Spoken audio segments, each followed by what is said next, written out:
यो निर्वाचित भएसँगै लगत्तै हामीले जनताकोमा धन्यवाद दिन जानुभन्दा अगाडि पहिला स्वर्गीय शहीद विनोद महर्जनको माको आशीर्वाद लिनको लागि म आएको र उहाँको आशीर्वाद हामीले म आफै स्वयं जेन्जी जनआन्दोलनबाटै मन्त्री बनेको र जेन्जीहरूको तर्फबाट म राष्ट्रिय स्वतन्त्र पार्टी मार्फत उम्मेदवार बनेको र जेन्जीहरूकै बलिदानीको जगमा अहिले आम जनताहरूले भोट दिएर ललितपुर क्षेत्र नम्बर 2 का जनताहरूले भोट दिएर अहिले सांसदमा विजयी भएको छु, सांसदमा चुनिएको छु।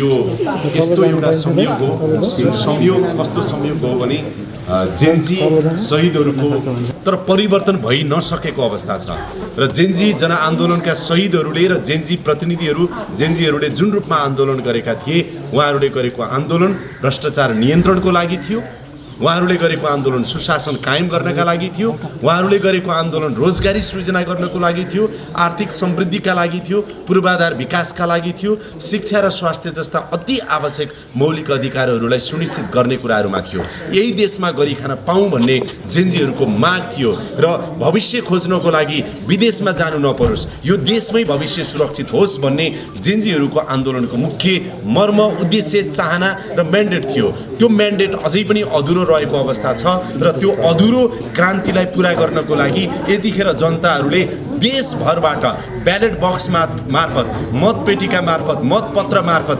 उहाँहरूले आफ्नो मताधिकार प्रयोग गरेर राष्ट्रिय स्वतन्त्र पार्टीलाई अत्यधिक बहुमत, करिब 2/3 बहुमत जुन रूपमा दिनुभएको छ र आशा अनि विश्वास अनि भरोसा राष्ट्रिय स्वतन्त्र पार्टी प्रति राख्नु भएको छ कि अब मुलुकमा परिवर्तनको खाका अगाडि बढ्छ, मुलुक परिवर्तनको बाटोमा अगाडि जान्छ भनेर यसरी यो अधुरो क्रान्तिलाई पूरा गर्ने जिम्मेवारी राष्ट्रिय स्वतन्त्र पार्टीको काँधमा आइराख्दाखेरि ती तमाम शहीदहरू, जेन्जी शहीदहरूप्रति हामी हार्दिक श्रद्धाञ्जली अर्पण गर्न चाहन्छौँ, घाइतेहरूको शीघ्र स्वास्थ्य लाभको कामना गर्न चाहन्छौँ, शहीद परिवारप्रति गहिरो समवेदना व्यक्त गर्न चाहन्छौँ र ज्ञात अज्ञात शहीदहरू जसले यो देश र जनताको लागि बलिदानी दिनुभएको छ उहाँहरूप्रति पनि हामी नतमस्तक भएर शिर झुकाउन चाहन्छौँ।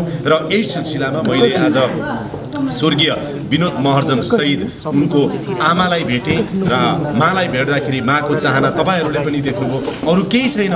माको चाहना देश बनोस्, जनताले दुःख नपाउन्, राम्रोसँग सरकारले काम गरोस्, जनप्रतिनिधिहरूले राम्रोसँग काम गरून् भन्ने माको चाहना रहेको छ। र विनोदको घर आएर हेरिराख्दाखेरि अलिकति भावुक बनायो, किनभने विनोदले जुन खालको चाहिँ उसको कलाकारिता मार्फत जति पेन्टिङहरू गरेको छ, जति पनि उसले आफ्नो कलाकारिता देखाएको छ, उसको घर आफैमा एउटा राम्रो कलाकारिताको मन्दिर जस्तो लाग्यो। त्यो उसका हरेक कलाहरू त्यो हेरिराख्दाखेरि उसको परिवार मात्र होइन, हामी आफै पनि भावुक हुने अवस्था छ। र उसले एउटा सपनाको घर पनि बनाएको रहेछ, त्यो पनि मैले हेरेँ। ती सबै हेर्दाखेरि जुन रूपमा विनोदले देश बनाउने कुरा, परिवर्तन गर्ने कुरा र एक खालको रिभोल्युसन यो देशले खोज्दैछ भनेर उसले त्यो भित्तामै लेखेको रहेछ। हुँदैखेरि देशले अब परिवर्तन खोजेको छ भनेर, क्रान्ति खोजेको छ भनेर लेखेको रहेछ। त्यो क्रान्तिलाई पुरा गर्नुपर्ने हाम्रो दायित्व छ।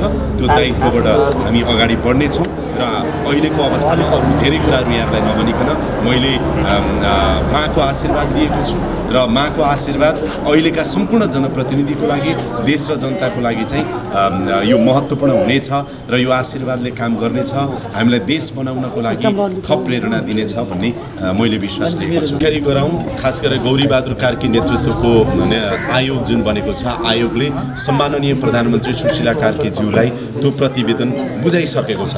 त्यो प्रतिवेदन बुझाइसकेको छ र सम्भवतः सम्माननीय प्रधानमन्त्री सुशीला कार्कीज्यूको अन्तिम क्याबिनेट बैठक अब केही दिन पछाडि बस्दैछ।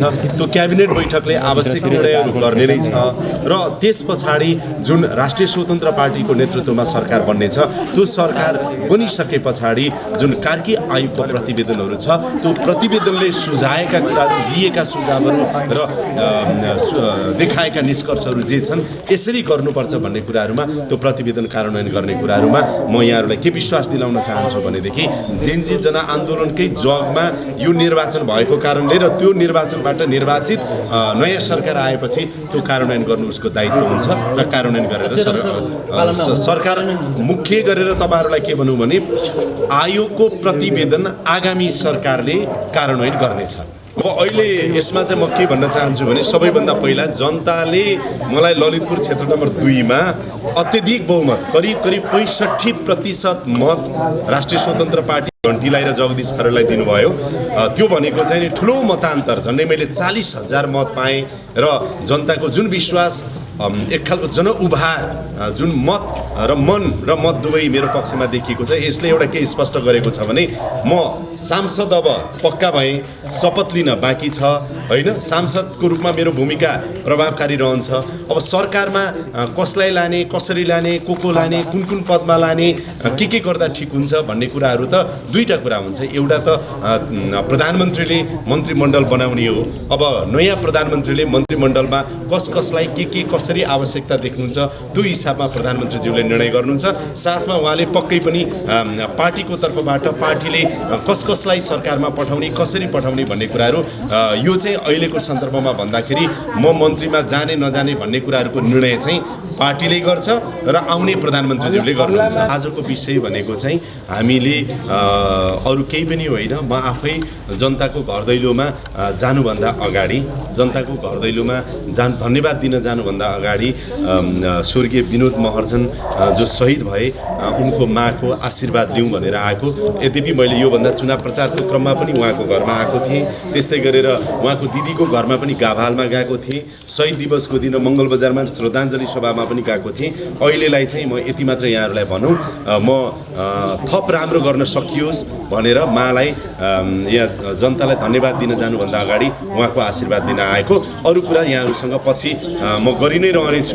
अहिलेलाई यहाँहरू सबैलाई म एकमुष्ट धन्यवाद दिन्छु।